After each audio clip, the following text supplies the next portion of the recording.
Hello guys! Welcome to my channel. So for today's video ay magluto tayo ng beef spaghetti recipe.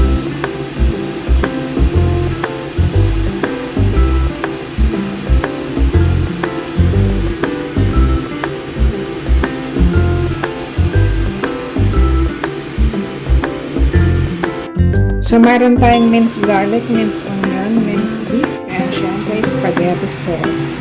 So let's start to boil. So lagyan natin ng salt yung ating water, and then saka natin boil yung ating pasta. So yung pasta ay i-boil natin ng 9 to 10 minutes. So habang nagbo-boil tayo, so mag-stir fry na tayo ng ating minced onion.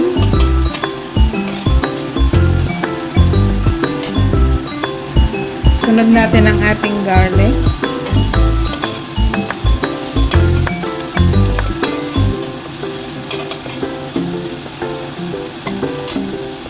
Then ang ating minced beef. Ayan. Hindi siya gaanong makas. So, stir fry lang natin ng mabilisan kasi madali lang maluto ang beef.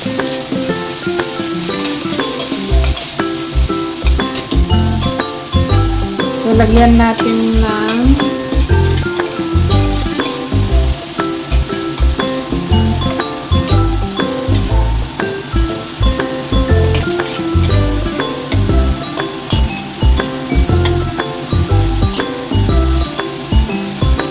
white pepper powder. Siyempre, isunod natin ang pasta sauce or spaghetti sauce. Then, lagyan natin konti ng tubig.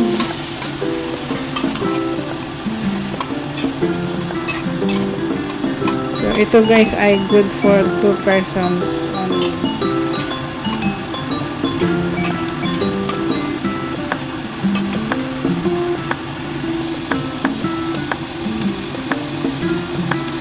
So, lagyan din natin ng konting condensed milk para mag-balance yung sweet and salt at saka yung sour taste niya.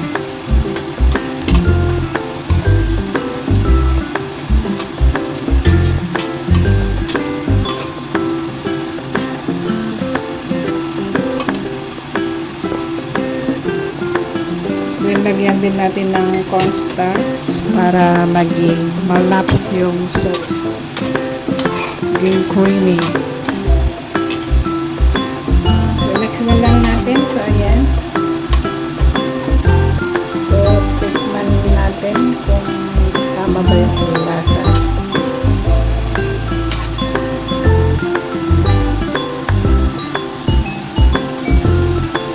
So, lagyan natin ng konting salt kasi not enough proteins.